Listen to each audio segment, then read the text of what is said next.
Welcome back to the Front Porch Chronicles.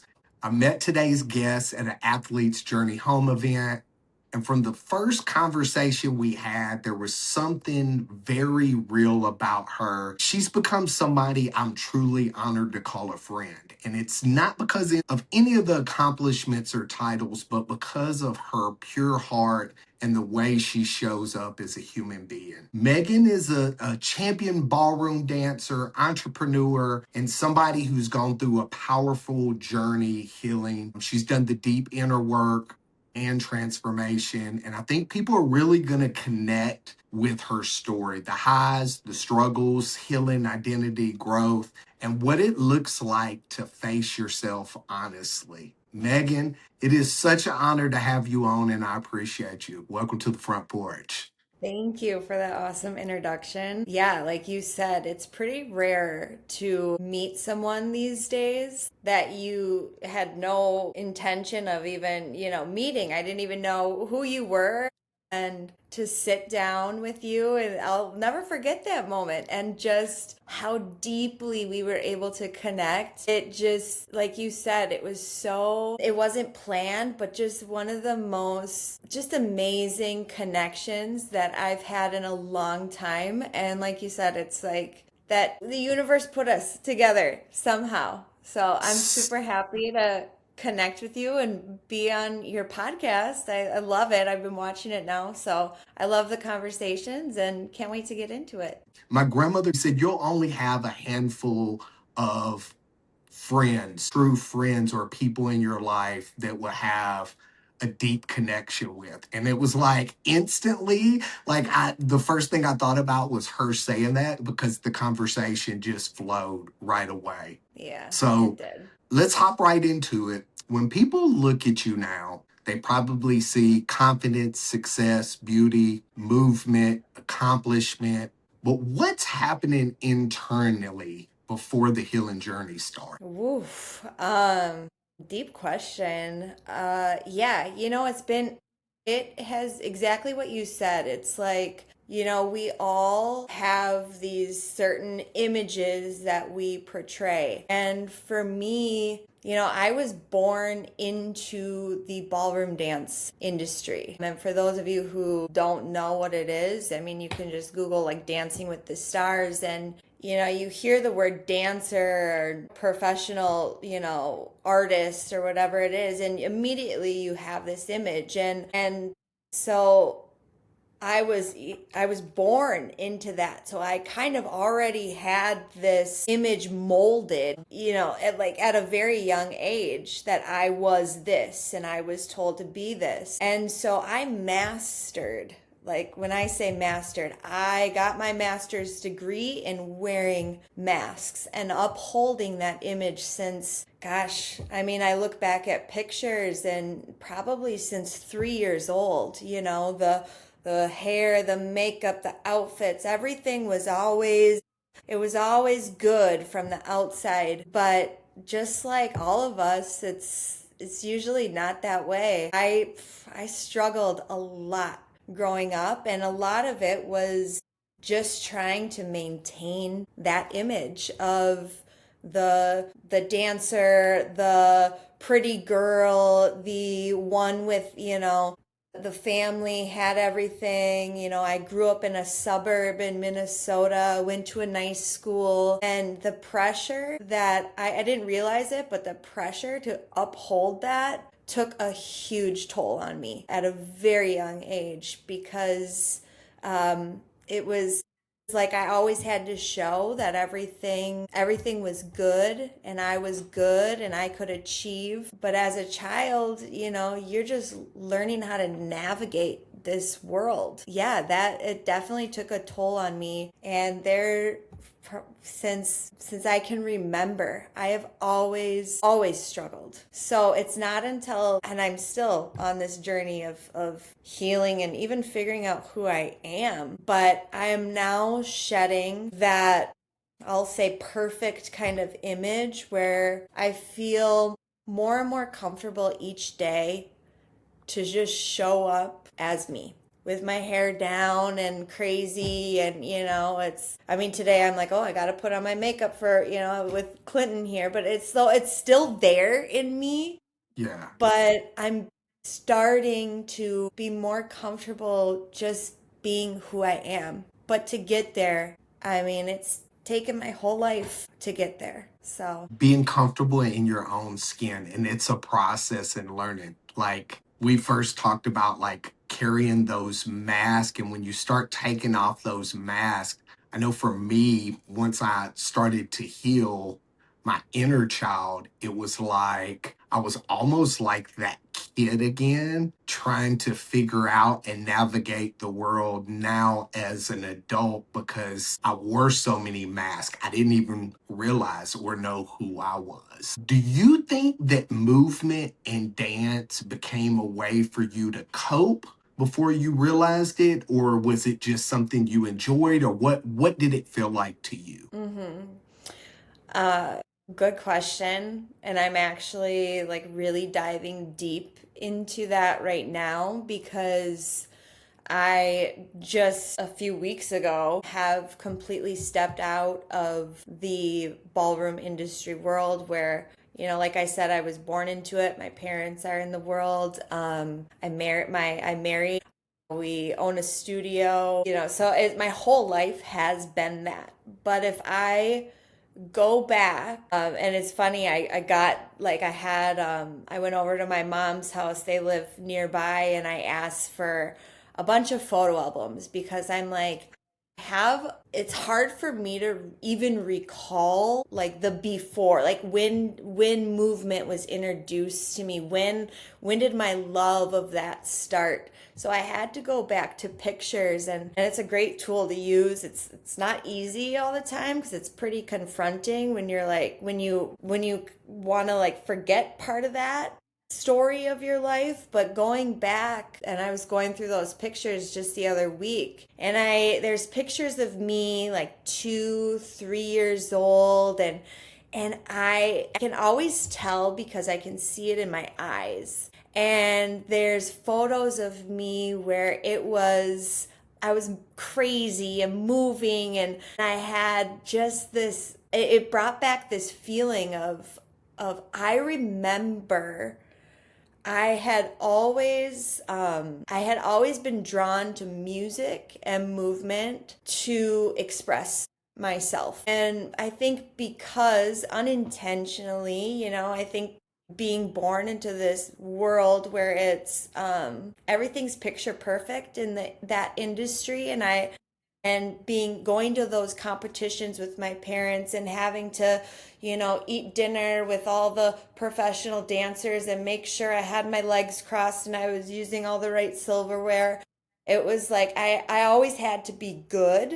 And so I learned that at a very young age. But if you get to know me even better, which you probably can feel it already, I am Yeah. a very emotional person. And I was always, I remember being little and always being, the drama queen, or, I just had Too such, sensitive? yeah, too sensitive, like labeled all these things, right? Yeah. And so I didn't realize it, but I realized that I put this frame of like that's not okay to show anyone. And so when I was let's say by myself in my room as a little girl, and I would move the furniture around and turn on the music and I would just dance, I would feel so good because whatever I was feeling inside, I would let out. And sometimes it was a song that was really sad, and that, and I danced to that and I felt that. Or sometimes it was like this hip hop crazy, like MC Hammer thing. And but I would feel it. Yeah. And I was, and that helped me because I was able to channel my emotions and give it somewhere to go, and rather than hold it in. Then, long story short, I was put in class because my parents saw something in me of like, wow, this girl, like she feels it. She's a natural mover. she listens to music and she can just find the beat. And so they, as professional dancers themselves, they saw it and they wanted to, put me in class. I agreed because, I'm like, yeah, that sounds fun. Well, as I started to get more into it, I was in a very, very competitive, one of the best dance schools here in town.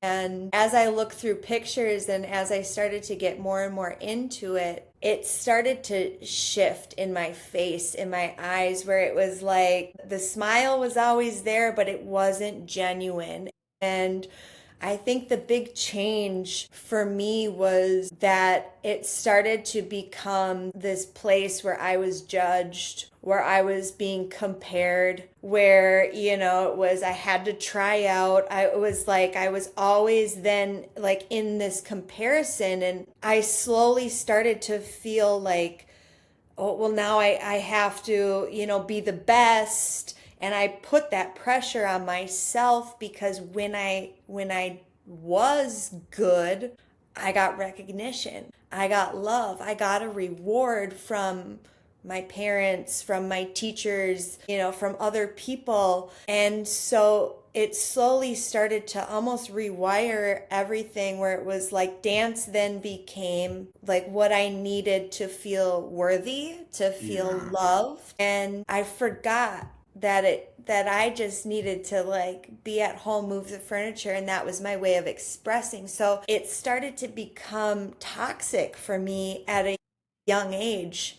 And I'm 37 now, and I just stopped dancing. So for all that time, it was like I kept with it, I think, for all this time, because there's still that part of me and my body that remembers like, hey, this was medicine for you. And I was always searching for that, but I didn't know how to get back to it. So it kept me in it for a really long time. And it's not until like recently that I realized I'm starting to try and bring the movement back for me as medicine and as Yeah. a tool for my healing and for my, what pain or whatever it is I'm going through, and using it that way instead of the performative, competitive, alternative side that I fell into so deeply. Getting back to the essence and the love of it, as opposed to feeling like you have to perform and get awards or be judged. Yeah, yeah. Was there a moment that you realized, or when did you realize that the success side of it and the awards wasn't going to heal what you were carrying? So I would say I think there was many moments Yeah. where I could feel like, okay, something's not right. And I'll kind of pinpoint on a few. I really got competitive in the ballroom industry when I met my husband in 2016. So that's when really my success started in that dance world. I did other forms of dance before it. And shortly, let's see, we met in 2016 in April. We quickly started dating, as many people do as dancers and dance partners, because it's a very intimate, um, you know, it's an intimate practice that you do with someone. We had our first competition. So we met in April. We had our first competition in September. In October, I found out I was pregnant. And that for That me escalated was, quickly. woo, yes, very fast.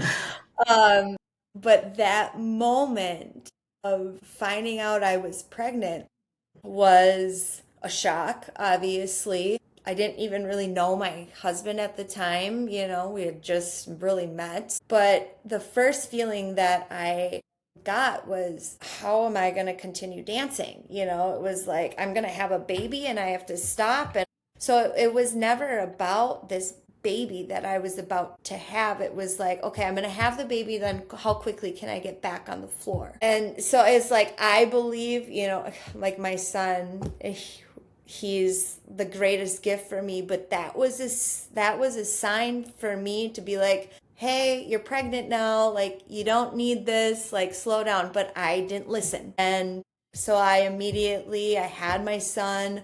I think 3 months after I had him, I was already back out on the competition floor going for a US title. I'm like, this is my goal. I mean, I could go on and on about me being a mother and all the things I wish I would have done different, but I was in this like state of like, no, this is my time. Like, I need to do this. And so I didn't listen that first time. 2019, my husband and I won our first US title. So I had that.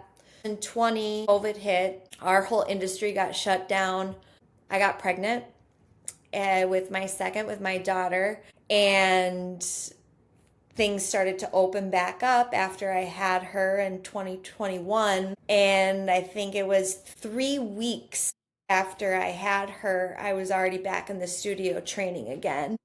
And I was like, we're going to make a comeback, we're going to come back out on the floor. And my mentality at that time was like, I'm going to be this like woman who I'm going to prove to everyone like how strong I am, how quickly I can get my body back, go back in and get another title. And it wasn't anything about like nurturing myself, taking care of my baby. Like it was just push to go back. And immediately after that, I got terribly sick. My body again was like trying to tell me, like, this is not what you need to do right now. But I put the blinders on and I'm like, I'm not going to listen.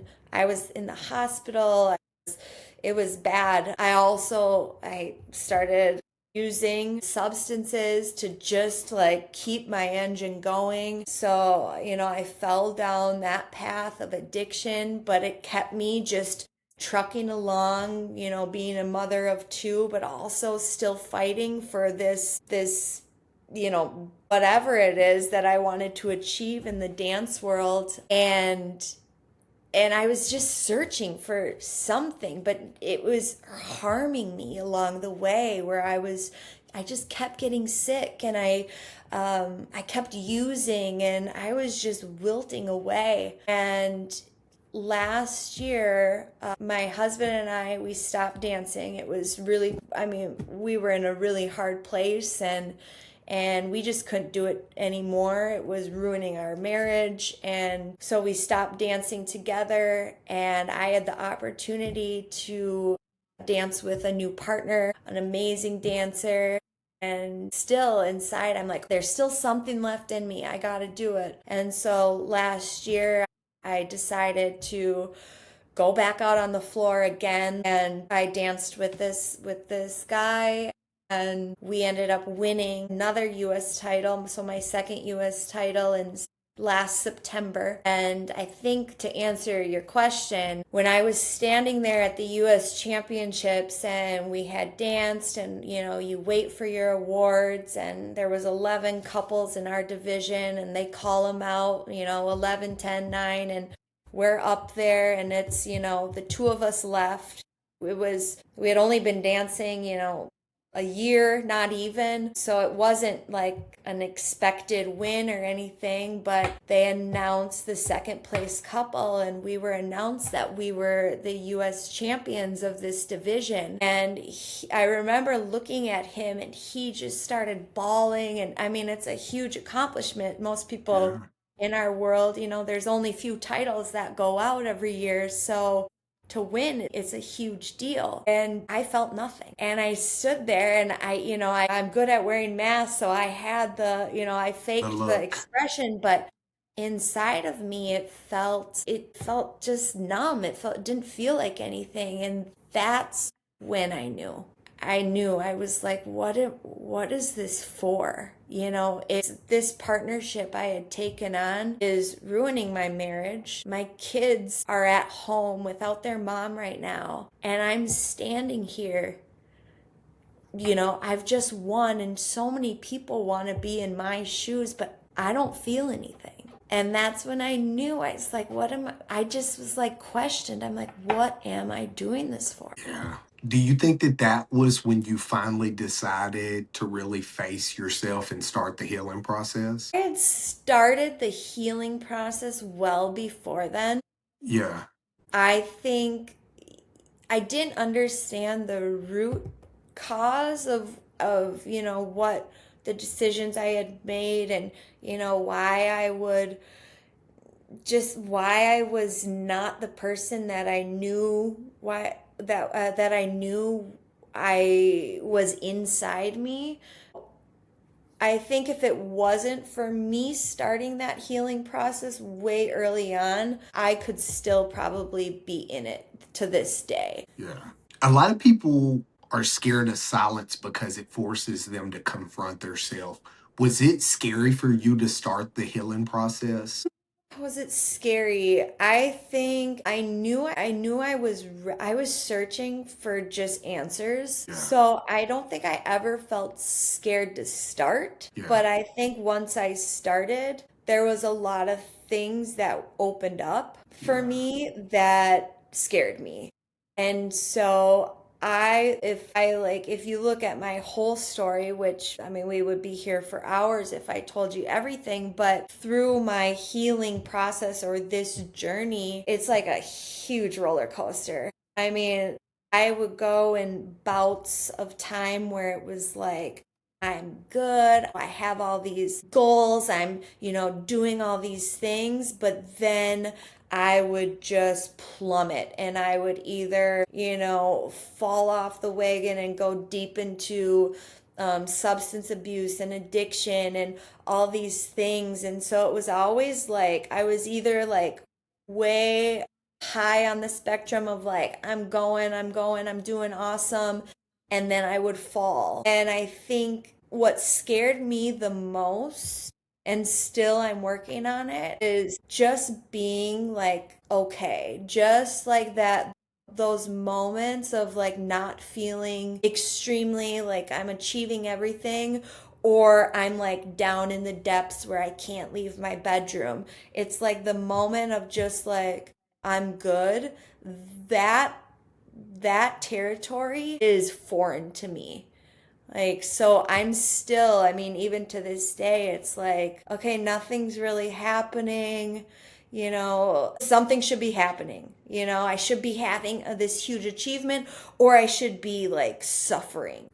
Being okay with being okay. It's so Yeah. uncomfortable for I'm the same as you, probably why we align so much, but that's how most of my life I was comfortable within chaos. Like, and when with chaos, I mean, it's like either I was on this like extraordinary run of accomplishment, winning, winning, winning. Although looking back now, I really never felt fulfilled fully in that or felt like it was ever good enough, or I was just down in the dumps, seclude myself, not. And so like you, it's difficult to learn just to be okay with being okay. Like, I don't have to be on the roller coaster. It's a difficult and it's a tough thing. I struggle with it a lot. What do you Yeah. feel like Ibogaine revealed to you that maybe you had buried or didn't know was under? So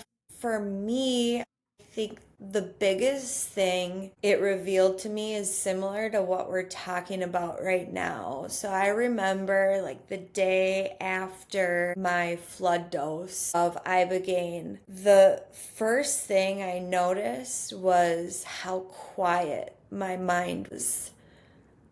I think that in my mind it has been so loud and just so much going on since I was a little girl that it's like that piece I didn't even know existed. And that was the biggest thing that was revealed to me was wow, it's like no wonder you've been just kind of all over the place cuz it has been so loud up here that became normal. And so when it shut off, it was like, whoa, like it felt like this is a whole new world. And it was beautiful, but it was also really scary because, like you said, it's like that silence and with yourself where you have a moment just to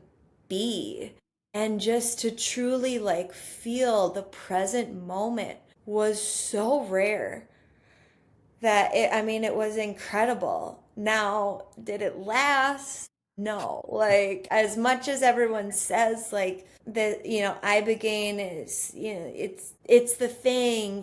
For me, I wish people would talk more about when that noise starts to come back. How do you handle that? What do you do? Because it will come back. And so I'm in that stage right now of I was able to have that peace for a good 90 days after my treatment. But when that window closed, it was like a freight train came back and all of it came back to me, and the noise and the feelings where I was overwhelmed. I convinced myself that that silence, that peace was going to be for the rest of my life. And so when it came back, it was a shock to my system. And I'm still navigating how to deal with it. It's hard. I definitely have days where I struggle. Yeah, but what I will say is it gave me hope because I know it's possible. It's Yeah. just how now, what tools do I have in my toolkit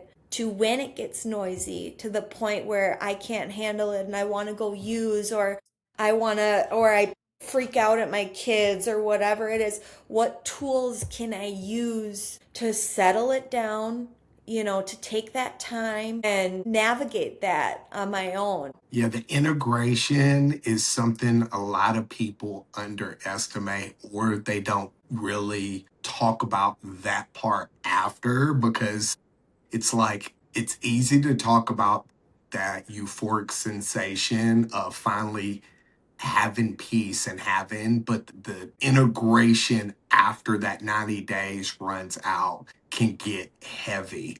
And, I think a lot of people really need to, when they look at Ibogaine or they look at ayahuasca or they look at these things, looking at the integration process after is something that is huge. Yeah, I want to 100%. ask you a question. Do you think that doing Ibogaine and healing changes the way you love people and show up in relationships? Yeah, absolutely. I mean, I always say, like, I've worked with many different medicines and, they're all different. But what it does or what it did for me and continues to do is it just makes me look at, like you said, people, relationships, life, experiences with a different lens. It can take me, myself, out of the equation and just look at someone for who they are. It makes, having kids, it's like it allowed me to look at them as children, as like I think as adults, it's like we know the way that they should be, or hey, don't do this, hey, don't do this. It's like we try to always parent and correct them, but it's allowed me to just like because it's brought me back to the feeling of when I was a child, and I'm like, oh, they just need to be a kid right now. Let them get messy. Let them make the mistakes. Let them just be a kid. I mean, so it gives me that, I don't know, it gives me more grace for people, if that makes sense. No, 100%. I tell people all the time, it's like when you have trauma and you have all of this stuff, it's like you're seeing underwater, like when you have the goggles on, and Mm. like sometimes little water gets in there and you can still kind of see, but it's fuzzy or whatever. And like once you do plant medicines, it's like it takes those goggles off and you're standing up, and it's like you see the world for what it really is, and learning how to take the emotional side out of it and be able to look at things for what the real situation is instead of that jaded lens of us looking at it through traumas or through that lens is a big deal. And one of the things you said, it helped me as a parent. I know my 22-year-old projected a lot of my traumas and stuff on her. So I found myself, because I had a lot of trauma, because I had a lot of PTSD and stuff from my childhood, when she was in middle school and high school, I look back now, and this is a conversation that we've had since me going through the healing processes. I had to go back and apologize to her and tell her that I was sorry for projecting my stuff on her because, like you said, I was like, no, but you need to do this, or no, you need to do this, or hey, you've got to do this. And I can see now where, especially for her, because her mother had died of brain cancer and she came and lived with me, and how confusing the world was for her already. And then COVID hit. So we were sitting at the house. Like it was one of those things. And so, like, I had to go back and apologize to her for my failures as a father because I took my stuff and brought it into the relationship with her. But it also helped me with my younger kids to not make those same mistakes because I'm seeing things from a healed perspective. So, like you said, I can step back and be like, hey, you know what? If they want to just go get dirty or be ratchet or whatever they feel like they need at the time, like I just let them be and Yeah. be comfortable in their own skin. So Yeah. it's 100 the same, changed me. The biggest thing it changed was me being able to change as a father. And for me, that was why I started this journey in the first place, was for me to not have my kids, 48 years old, trying to do ayahuasca and trying to heal parts of stuff that I created. So Yeah. it's a big thing. One Yeah. of the things I respect about you is you don't come across like someone who's pretending to have everything figured out. And that for me is like so unauthentic. I think people are so exhausted these days by people trying to be perfect. And I think what people really want is to connect and have truth. And so kudos to you for you stepping outside of that. And your story feels so human. And I feel like it's going to help a lot of people just by you being that authentic light that you are. Well, thank you. Yeah, that's part of me healing is, Yeah, and it's taken me a long time, years and years to get to the point where I can even sit with you right now and talk. It's yeah, like I did so much work prior to me talking about it without anyone knowing at yeah, all because I was scared of what people would think, especially with me being in a world where I'm someone in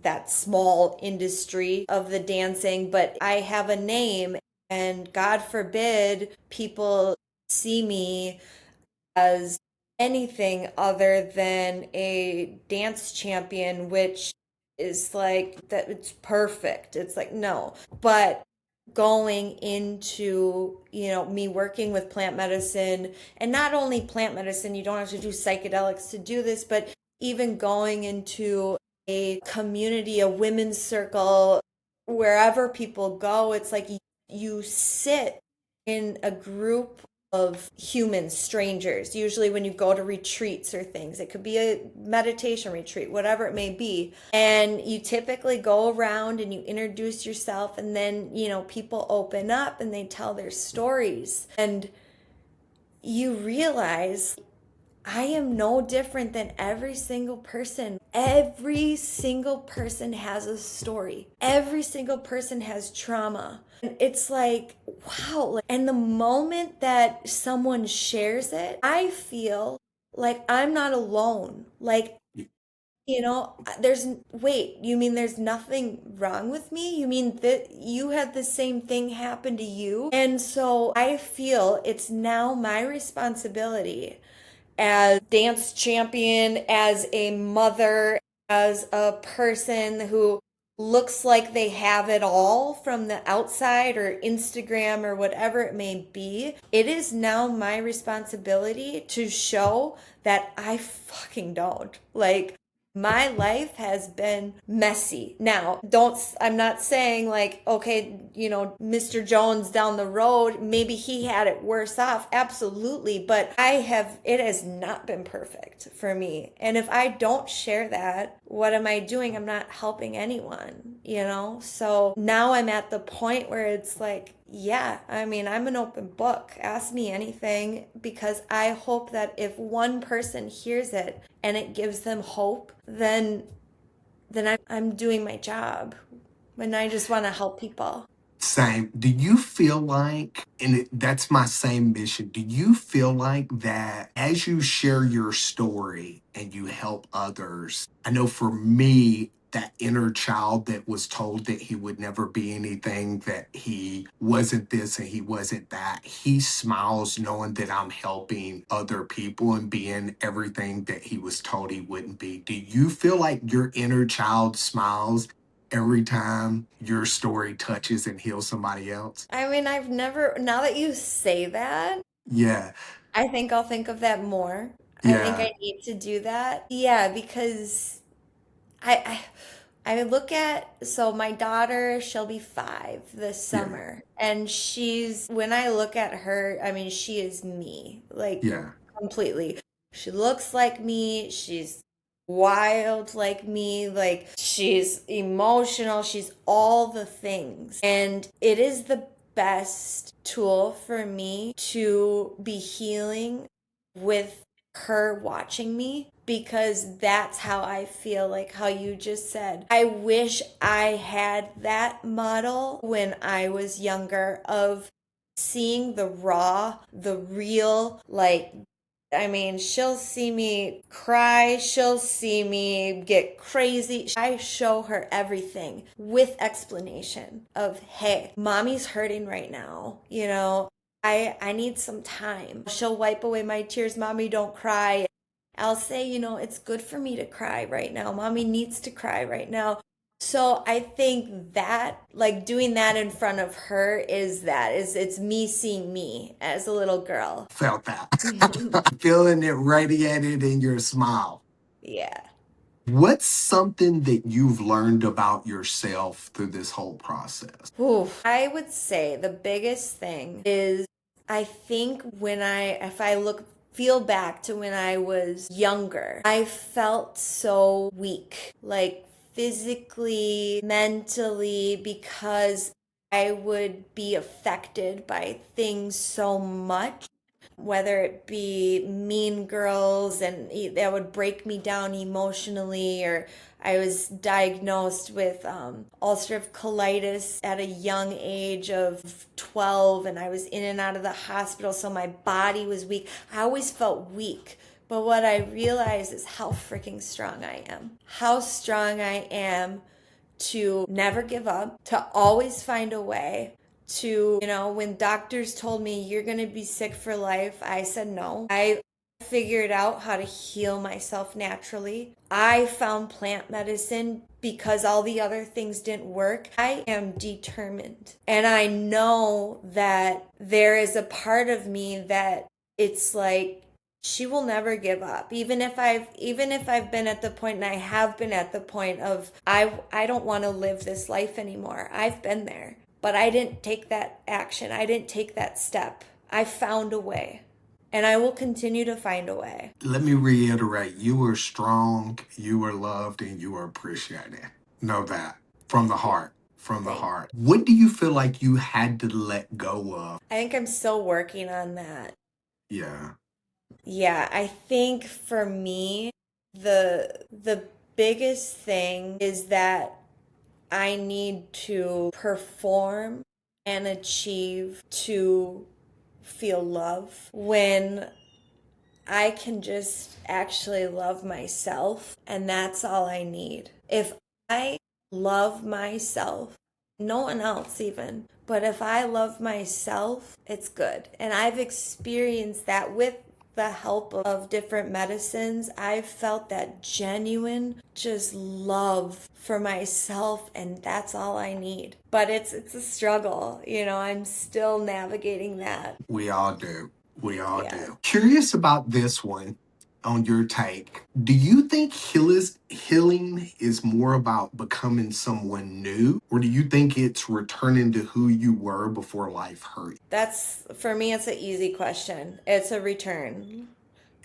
Because that's like, I can just say from what I experienced is I wouldn't continue to be on this healing journey because this is the hardest thing I've ever done in my life is to peel back these layers and to face these things when I could just keep, trucking along, keep numbing, keep not feeling, okay, I'm just gonna go through this life and, be a robot essentially. So to feel this deeply, there's a reason, and the reason is because I there's a part of me that still remembers who, whatever you want to call it, the soul, this, like, I picture this little light inside of me, that's the shining light, and it got dimmed and it shines sometimes but then it goes back, but I'm always trying to get back to that light and just make it shine a little brighter each day. Yeah,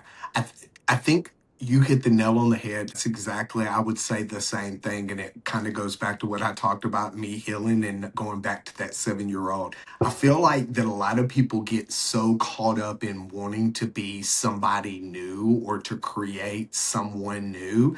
And to me, that's no different than putting on the mask, because when you have something new or you create this new image or whatever of you, it's going to come with those same traumas. It's going to come with those same things that you have. And so it's going back and healing those and then having an evolution from there instead of creating this new person that you think isn't going to have the problems, because it rolls over. No matter how many masks you put on, the wounds are still going to be there. Yeah, And a hundred percent.